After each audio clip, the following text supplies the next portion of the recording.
j'ai une grande confiance dans la vie. Et en même temps,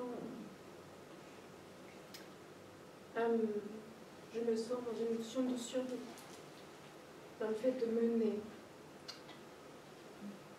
de porter les charges, je ne sais pas comment dire. Alors, pour être plus clair, parler de soi vraiment, je suis mère de 2 enfants, et je sens que des fois l'action, les activités sont dans la fuite, malgré qu'on arrive enfin à trouver quelque chose qui fait sens, dans lequel on se sent en justesse, qui nous apporte cette pétillance, cette joie profonde, ça fait vraiment sens dans l'existence. Et comment, dans le bouddhisme tibétain, j'ai beaucoup été touchée par la notion de vacuité et d'essayer d'intégrer cette adage du Bouddha, le vide et la forme et le vide. Ok, mais pour moi, je vois ma confusion dans toutes ces saisies-là. Et du coup, ce que je vais suivre, c'est ce plan relatif, payer la survie, il faut manger tous les jours, il faut payer les factures. Et comment suivre vraiment cette notion d'être. Ça fait des années que j'essaie de trouver cette notion d'équilibre entre action et être, on va dire. Et que dernièrement, la seule phrase qui me dit « mais toi, tu ne cherches pas à être dans l'action, tu cherches dans l'être ». Et je sens me perdre dans la notion d'action. Voilà. J'ai essayé de dire à peu près quelque chose. Tu cherches encore un bonheur existentiel. C'est-à-dire que tu aimerais avoir des activités qui te plaisent, qui te nourrissent intérieurement et qui en plus sont rémunératrices. Rémunératrices. Oui. D'accord? Oui. L'existence est insatisfaisante, voire souffrante. Donc, c'est même pas la peine d'essayer. La sagesse n'est pas de trouver ce qu'on aime faire, mais d'aimer ce qu'on fait.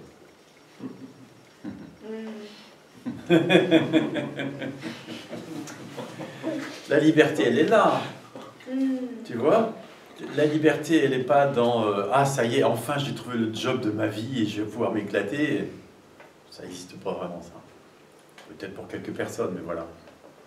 Mais elle est dans peu importe ce que je suis obligé de faire pour nourrir mes enfants. Qu'est-ce que ça peut faire? Tu peux trouver la joie, tu peux avoir de la gratitude pour ceux qui te donnent du boulot, parce que grâce à lui, tu peux nourrir tes gosses. Tu vois? Et donc, dans ce cas-là, eh ben, tu es heureuse d'aller au boulot. Tu comprends ce que je veux dire? Même si le boulot, il n'est pas très agréable, ou répétitif, ou je ne sais pas ce que tu fais, qu'est-ce que tu fais? Quelque chose, tout ce qui me met en joie. Ouais.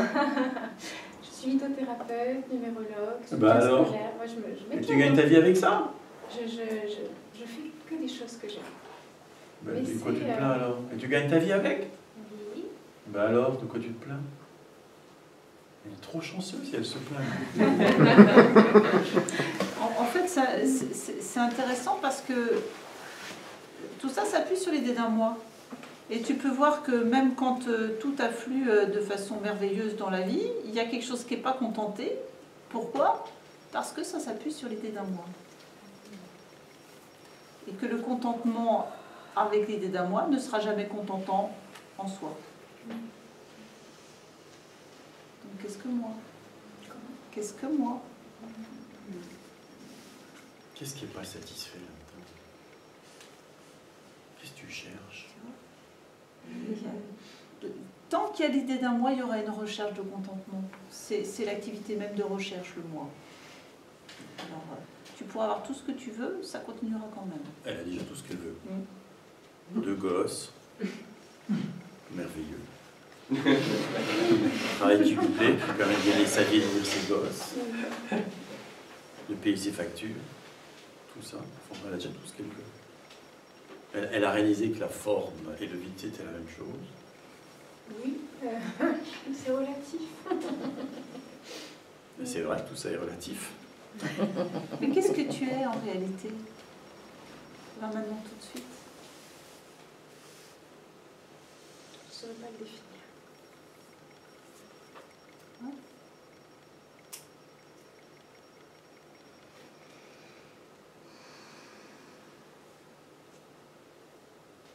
Est-ce que ce que tu es a des désirs? Oui. Eh bien, quand on s'appuie sur le moi, mais ce que je suis... Non, mais ce que tu es. C'est quoi tes désirs insatisfaits? Je suis féministe. Allez, un ou deux. J'ai vu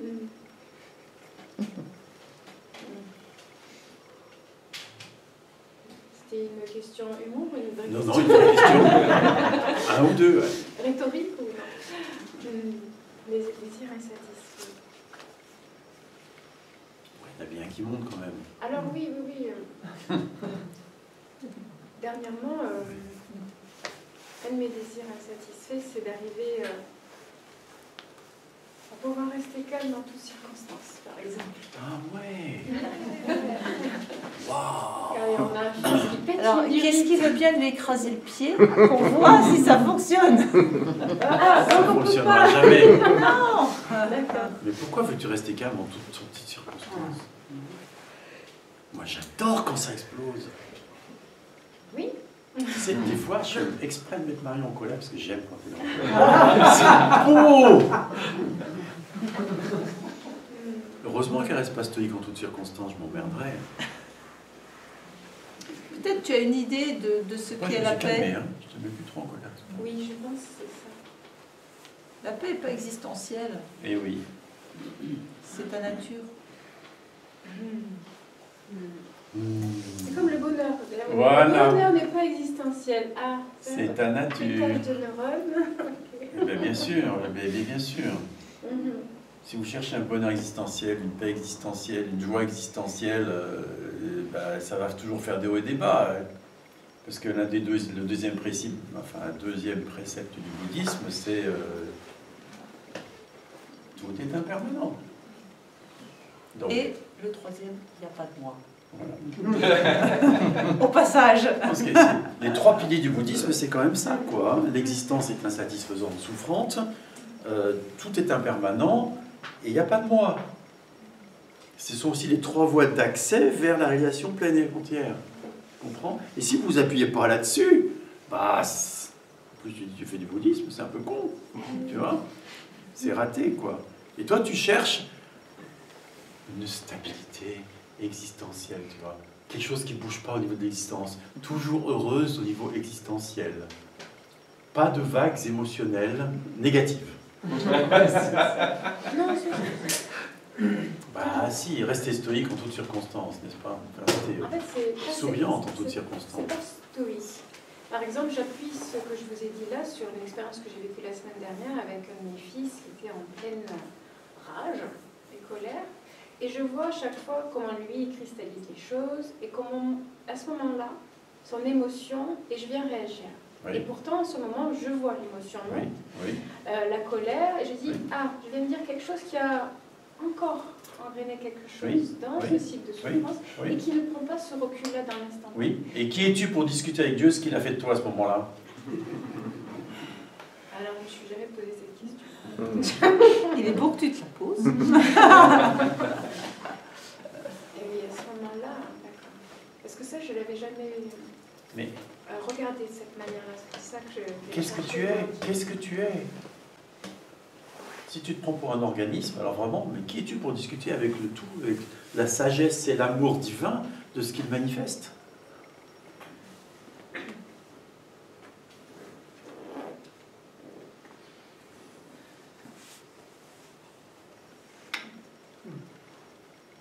Je vais méditer dessus. Merci. Ce que vous ne voyez pas, c'est que tout, absolument tout est parfait tel que c'est, tout le temps. Voyez-vous, on peut respecter tout ce qu'on veut contre l'histoire autour du Covid, mais toi, ça t'a fait arrêter, et du coup, ça t'a fait trouver. C'est pas perdu. Vous comprenez ce que je veux dire? C'est qu'est-ce que vous faites de ce qui se passe? C'est la seule vraie question. Est-ce que vous voyez ce qui se passe comme une invitation à plus de vous-même, enfin, à être enfin ce que vous avez toujours été, à vivre que vous êtes ce que vous avez toujours été, à l'éveil complet? Ou est-ce que vous voyez ce qui arrive comme un drame, comme un problème à résoudre, comme il faudrait que je change, comme c'est pas la même dynamique.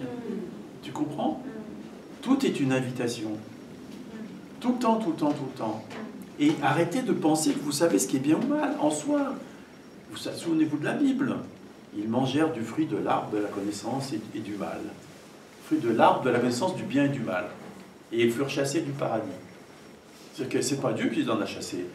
Le fait de croire qu'on sait ce qui est bien et ce qui est mal, c'est ça qui nous fait qu'on n'est plus dans le paradis. Ou ce qui est juste. On n'a toujours pas digéré ce fruit, on croit toujours savoir ce qui est bien et ce qui est mal. Tu comprends? Mais non, on ne le sait pas. Parce que si vous regardez, même dans votre vie, les moments difficiles, ça vous a apporté des trucs positifs à terme. Donc heureusement que ça a eu lieu. Tu vois? Et peut-être que ton fils, il a besoin que tu aies une réaction comme ça, et peut-être que tu ne sais pas pourquoi, mais que dans 10 ans, 20 ans, 50 ans, on n'en sait rien, ça fera effet. Et peut-être qu'il y aurait une révolution intérieure chez lui, parce que tu as eu cette réaction soi-disant inadaptée ce jour-là. On n'en sait rien. Et peut-être tu as cette réaction conditionnée parce que 6 mois après, tu vas te rendre compte que là, c'était conditionné et qu'on ne sait pas comment ça fonctionne. On ne sait pas. Ça s'appelle l'humilité. Tu vois? Je ne sais pas.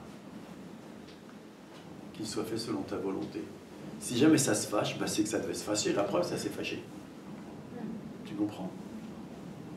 Dieu Tout-Puissant. Ne pas chercher à comprendre. Forcément, c'est jamais que sa volonté qui s'accomplit. Ça peut être que sa volonté, il n'y a que ça. Il n'est que cela. Il n'y a que cela.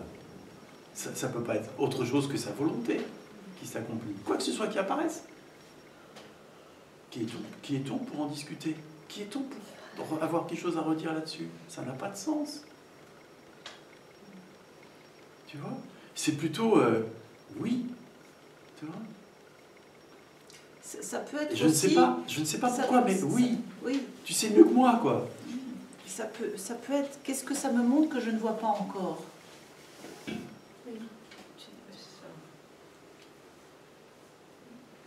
Eh bien, peut-être que la sagesse divine n'est pas comme je crois.